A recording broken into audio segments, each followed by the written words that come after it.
Hello and welcome once again to Top Hat Chat live with me, Street and ORB.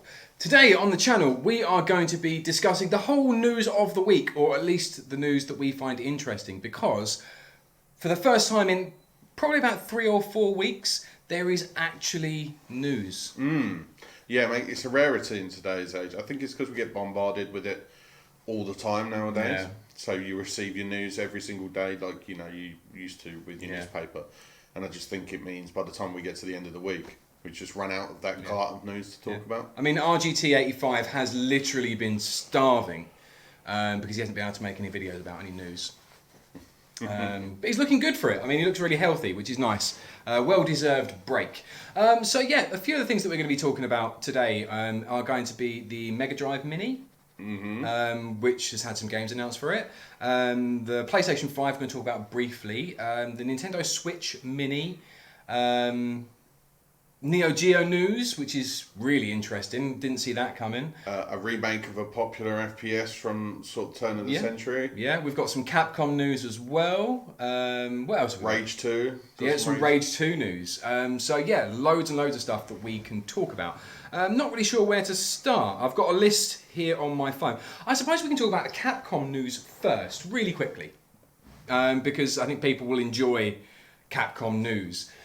Basically, Capcom announced that they were going to be releasing a home arcade system, which is pretty impressive. I mean, an actual arcade system, especially with the rise of the kind of 3/4 size arcade cabinets that 1UP Arcade have been doing, or Arcade 1UP, or whatever they're called. I actually bought one of those. I got the Street Fighter 2 one. Brilliant, really, really cool. Could see a lot of room for improvement in different places, but I mean, an arcade at home is an absolute dream for most people.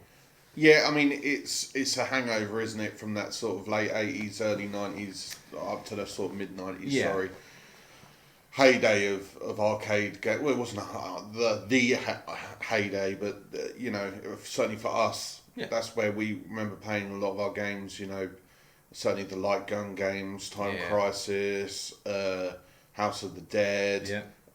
Virtua Cop had a really good arcade unit as well. Even like the side-scrolling beat-em-ups and stuff like that. Yeah, I mean, they were glorious days. Unfortunately, when it comes to translating the vast majority of them games over to a home console, I think it kind of those games lose a little bit of what makes them them. Yeah. Because you got to remember these games obviously are designed to rinse your money. Yeah, they're designed for you to spend your pocket money, or your laundry's quarters on, and at home that's not an issue. Why? So unfortunately, those design choices that they put in the game to rinse you of money remain. Yeah, and it's not now trying to get money out of you. It's actually just an annoyance. Like, this is one of my things that I really hate: the hangover of having lives in a game and continues in a game and things like that. I really hate that. That's such an annoyance for me. And I think that's what you suffer with a bit with the home arcade ports. So would you buy a full-size Capcom arcade machine? I think you probably would. I would buy one because I enjoy the games, but I wouldn't lie to myself and tell myself it would get played more than it would. But you'd definitely buy one. Yeah. See, unfortunately, Capcom have screwed us a little bit. And what they've actually released is basically just the plate that the joysticks and buttons sit on. It seems to be stylized in a giant Capcom logo, and it's a plug-and-play system. Does that feels like it massively diminishes from the arcade experience for me personally, and I think it's a bit disappointing that we're not going to be getting a full-size Capcom arcade, especially considering how well they've been doing. I mean, plug-and-play systems, fair enough. More people buy them; they'll be considerably cheaper. It's probably going to be okay. I do know that they've used really good controls as far as the quality of the joysticks and the buttons are supposed to be really, really good. But unfortunately, we're not getting the full-size arcade, which I think is a little bit disappointing. It is. And I think you can factor on alongside that a lot of the games I mentioned earlier, like your Time Crisis and stuff, and your Point Blank. They don't come along with these systems a lot of the time because obviously they're very light gun heavy, and I've yet to see a proper home release of a light gun game in the cabinet. So I think, and for me that was a lot of the games that I played, those rail shooters, with and the games that had little peripherals in them, but like based on them as well. And I think that's lost in translation with these home arcade cabinets. Okay. I think you got to be careful with them for that. Right. So, next piece of news that we're going to talk about, we're going to breeze through this one really, really quickly because there's not really much of a point in going on about too much. Is that PS5? Obviously, we now know a lot of the specs for the PS5. I'm not going to bore everybody with the specs because they're easy to Google. So, a little bit pointless going on about it. But the big thing that we've taken from it is that they have said that it's going to be backwards compatible to the PS4. It's better than nothing. It's better than nothing, but it's still seriously pointless. I don't know if it's pointless. I think it's because obviously the PS4 and the 5 aren't going to be running on too much radically different firmware. So it's going to be a lot easier for the PS5 to emulate the PS4. But the thing is, if they're going to do backwards compatible, do the lot or don't bother. Well, unfortunately, because people like you and your incessant need to buy things like the PlayStation Classic, you're actually dissuading a lot of these companies from making their consoles backwards compatible because you're showing them that there is a mug market for people that will pay close to hundreds of pounds for games that really have a retail value of about 20 quid now. Yeah, I know. That we would happily buy for a couple of pound on a Xbox Live or a PlayStation Now or whatever to play on their home consoles, but no, we're gonna have to wait for them to release specific units to do it now. Because of things like the PlayStation Classic. Yeah, I suppose so. That does make some sense. Okay, next bit of news. I think next we should go with Neo Geo news. Should we go for Neo Geo news? Yeah. Okay, so recently SNK's president has said that there will be 2 new Neo Geo consoles coming out in the future. So we have the Neo Geo 2 and the Neo Geo 3. How on earth they're looking at being able to compete with the likes of PlayStation, Xbox and Nintendo when the only things they've really sold is a mini console that was really good for niche people that really liked it, but not really good for much else and wasn't hugely popular.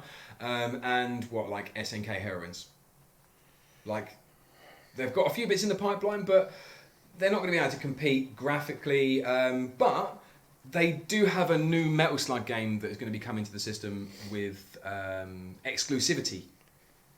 Yeah. Wow. Metal Slug's cool. Metal Slug's good, but it's not a system. It's not a system mover. No, you're right. I don't get it. I don't understand it. It's like when Atari come out and said, "Yeah, we're going to release a new console." I can't even remember what that's called now. Yeah. You had Sinclair were going to do a similar thing for their Spectrum, and it's just like it's basically cashing in on that retro rose tinted goggles that people have. Maybe it's there's no way to break into the large market with those consoles. They're not powerful enough. The games aren't deep enough. Modern gamers I think from gamers from generation before us and below are going to consider this to be an expensive phone game machine. Possibly. But I think that's what they'll see. But it might not be. I mean, we have no idea of the specs on this yet. We've got no idea about anything other than the fact that they are going to exist and there's going to be a new Metal Slug game. That is it. Other than the fact, I suppose, that it's going to have to have its own library because it's not going to be a retro-based system.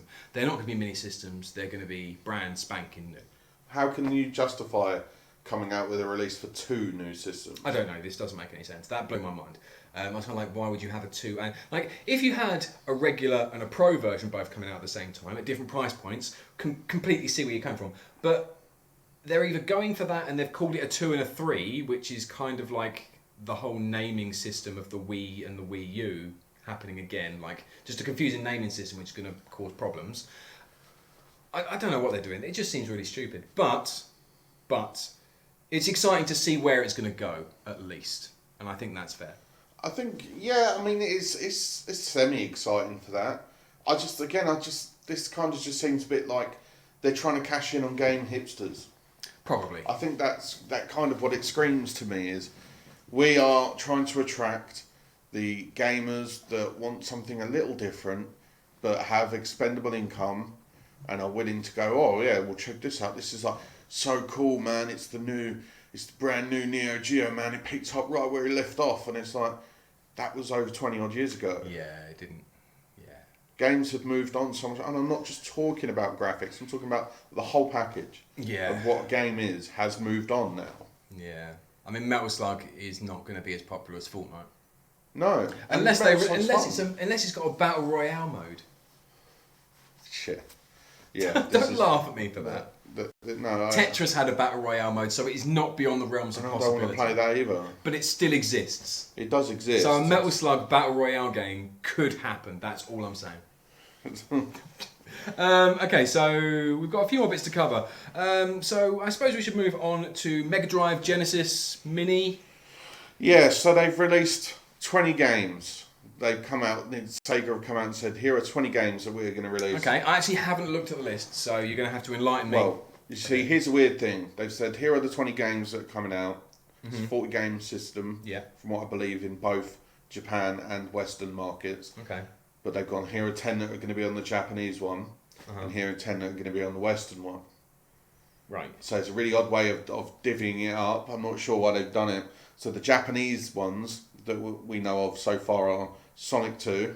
Fair enough, yeah. No reason not to have that. Puyo Puyo Su, don't know that one. Shining Force, Force, yeah. Vampire Killer. Okay, yeah. No, Wrestle Ball. Don't know that. Gunstar Heroes. Okay, yeah. Comic Zone. Never heard of it. You've never heard of Comic Zone? No, that's one I haven't played. Rent a Hero. Okay. Space Harrier 2. And Mado Monogatari 1. So sorry. Do you want to try that one again? Mado Monogatari 1. Yes. So it's Japanese games. It is. And now the Western ones that they've released are a lot more run of the mill, a lot more what you would expect. Probably because we're not Japanese, that would be. Well, yeah, they have to put the most popular ones on. Yeah. So we have Sonic 1. Well, that does make some sense. It's the better of the two. Yeah, I agree. I much prefer Sonic 1 to Sonic 2, which a lot of people would actually disagree with. It's slower. But it's slower, it doesn't have the spin mechanic. Yeah. But the music's better. Yeah, it is. And I'm a big sucker for that era of music. Yeah. Echo, which is a lot of people don't like Echo. Not a big Echo fan. I really did like it as a kid. I've kind of gone off it now. However, the music's still probably right up there in my top 4 or 5 16-bit soundtracks. Music's incredible, but it's nothing for me. Castlevania Bloodlines. Makes some sense, I suppose. Space Harrier 2 again. Okay, that's Shining Force again. Dr. Robotnik's Mean Bean Machine, which they have to put on a puzzler on every one of these. Yeah, they do. But they didn't pick Columns, even though that's definitely the one I would have picked. Yeah, there's a bug here. Ow. I got it. Toe Jam and L1. It didn't hurt. Toe Jam and L1. Prove it. Yeah, okay. Toe Jam and L, yeah. Comic Zone again. Gunstar Heroes.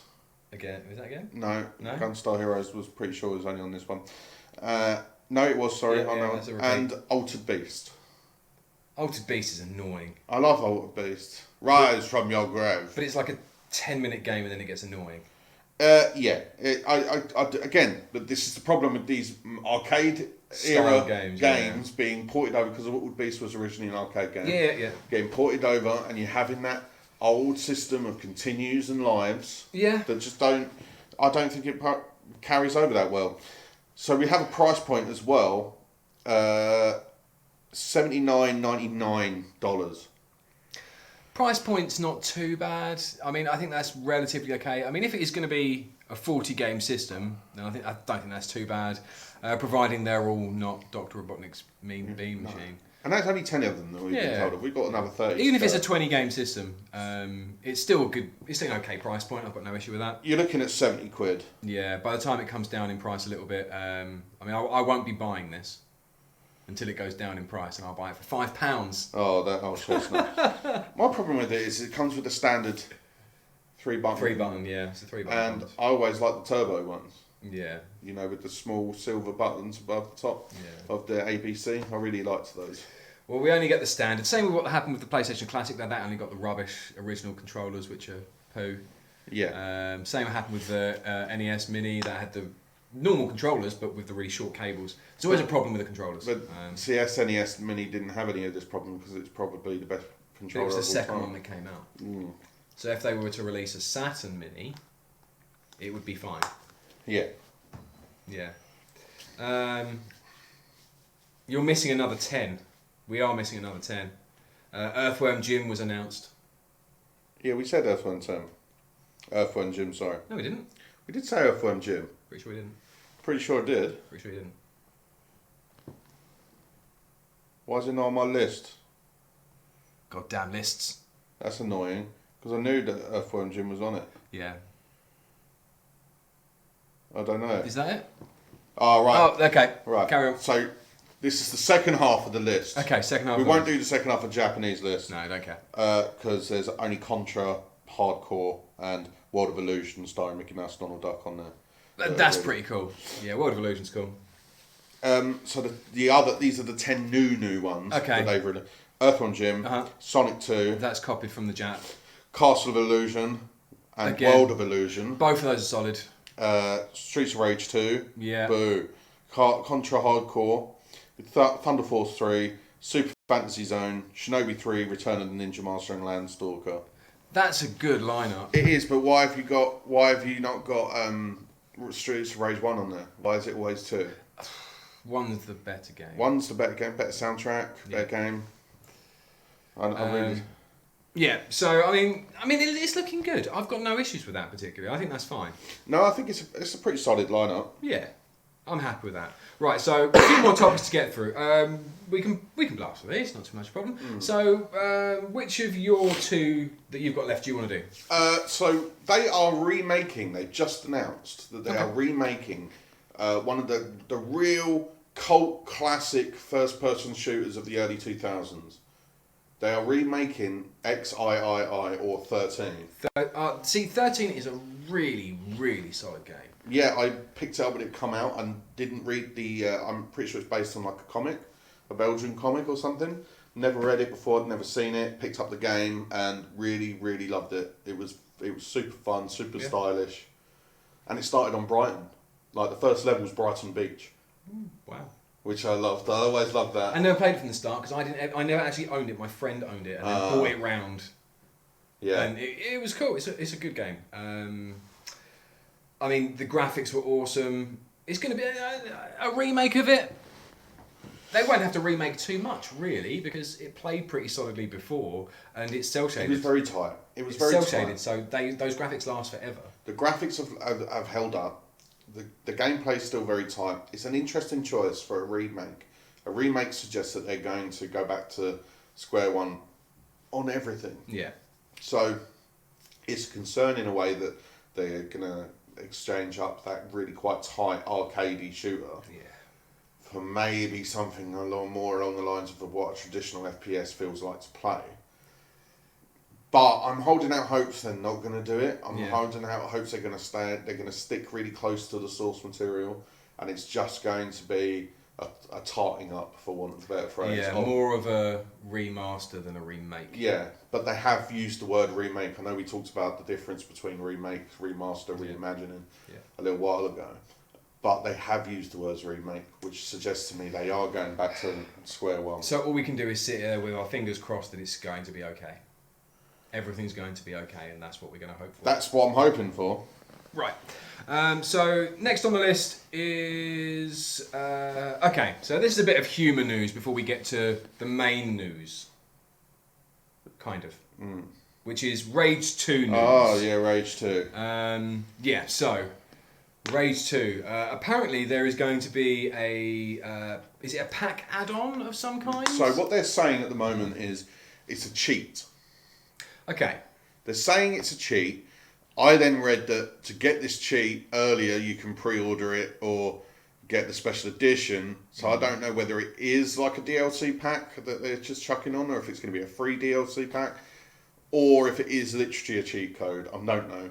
But basically what it does is it turns your character to being voiced by Danny Dyer.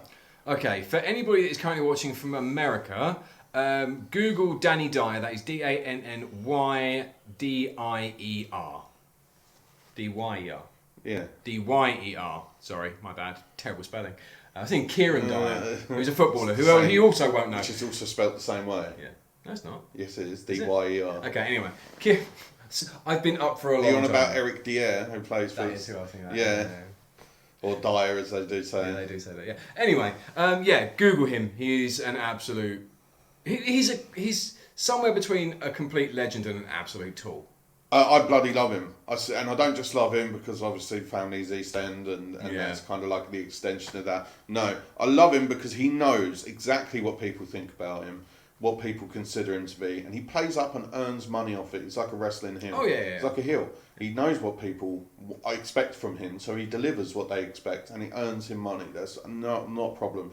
He seems like a genuinely nice dude. In any sort of interview that I've seen him with, actually seems like a really sound individual. Funny as anything, like genuinely funny. So, he's very, very sweary, but can you do a Danny Dyer impression without swearing at least too much?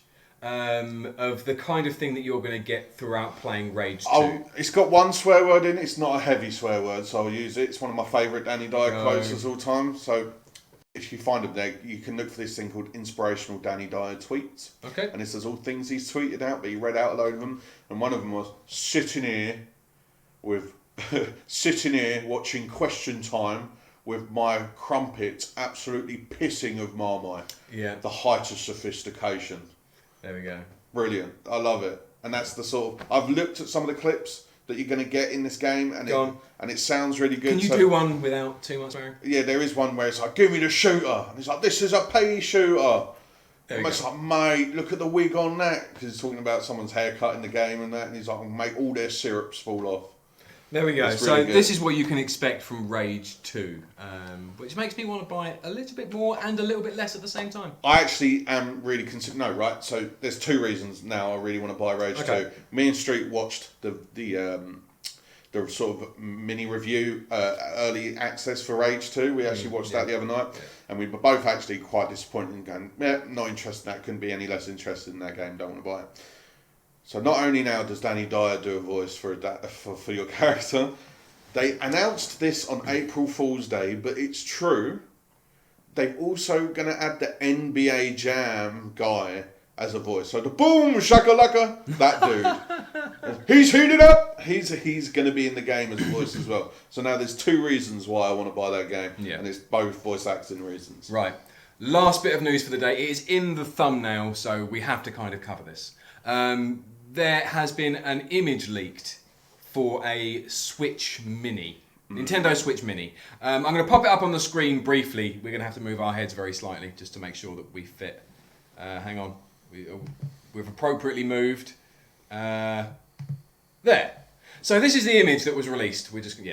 That's fine. Of what is potentially a Switch Mini. So this has been floating around the internet for a few days. I think a few people have covered it, thinking that it is ridiculously genuine, and also not really sure what to do about this, or whether it's actually something or not. I mean, looking at what it is there, you've got somebody's hand slightly in the corner. I mean, it looks quite small. That's what she said. Yeah. Thanks. Maybe a little bit smaller than a PSP, maybe? Yeah, I honestly, I'm not going to put too much stock into this. Yeah. We see this so often in gaming, where, pre-release leaked images, look at this, and it's really not. It's such early, it's either real early concept art, or design phase stuff, or it's like a dev console that's gone out to someone. Apparently, the serial number on the back, if you look really, really closely, is the same as the original image that was released for the Switch. There you go. See, I think it's fake. I think it's probably fake, but I would potentially go out and buy something that looked like that. I think from the back image, I think it looks quite nice. This has got no removable Joy-Cons. It's small. It will fit in your pocket. It's a cool thing to look at. It looks cool. Yeah. I just don't. Again, I'm not going to put too much stock into it being a real thing. Yeah. Anyway, that can disappear now because everybody's seen it. So I think that's pretty much everything. I would like to do a quick apology, just because somebody pointed out right at the very start of the video. If you've hung around, I'm speaking directly to you now. I felt like it was a film reference of some kind. Maybe it's not. Don't think so. Anyway, I am talking directly to you now. Yes, this room is very, very echoey. The Top Hat Game Man is moving. We are using his studio, which is mostly packed down for for this week and next week. And then my studio will be finished. I'm having my own broadband line put in so it doesn't get stolen up by the house that I live in. And yeah, so it's all going to be fine. I'm pumping money into it. I'm buying all new shelving for backdrops and stuff. I've actually got them on order to go pick up tomorrow, and I've got to be sorting out all of my stuff to make sure that it fits and it looks nice for you guys. And we'll be delivering these streams as normal, but it'll be somewhere different. Yeah. So yeah, that's the plan. But thank you for being here for this incredible stream. I used the word incredible. Too many times. Very loosely. It's not good. Overzealously, you mean? Yeah, maybe. Yeah, I just thought you were doing you were doing jungle. I don't know. I'm very tired. Original. Maybe. Anyway, thank you for being here for part of the stream. Really, really appreciate it. We are about to head over to Twitch. That's twitch.tv/Top Hat Chat, where we're going to be playing some games. Yeah, we'll be playing. We're going to be carrying on with South Park: The Fractured Butthole. Yes, don't let that put you off because we might swap. Yeah, we might swap. We have LA Noire as another backup as well. Yeah. Can't really decide, not because we don't really want to play the one, just we don't know what we want to play. Yeah. But yeah, we're going to have a little go and have some fun with it. I hope you guys come over and find us. If you're watching this retrospectively and we're not actually live when you come over and find us, give us a follow anyway. Then you can be alerted of all of our future streams so you never miss one. We are quite entertaining. Yeah. Yeah, well... From the reviews that we get. Well, half of them. Yeah, some of them. Some of them just swear at us. Yeah. But it doesn't matter. Anyway, come and find us over there at twitch.tv/Top Hat Chat. We'll have a short couple of minute break while we're swapping over, and then we'll be live. So we'll see you over there. Do you want to say bye? Bye-bye. Bye-bye, everybody. Bye-bye.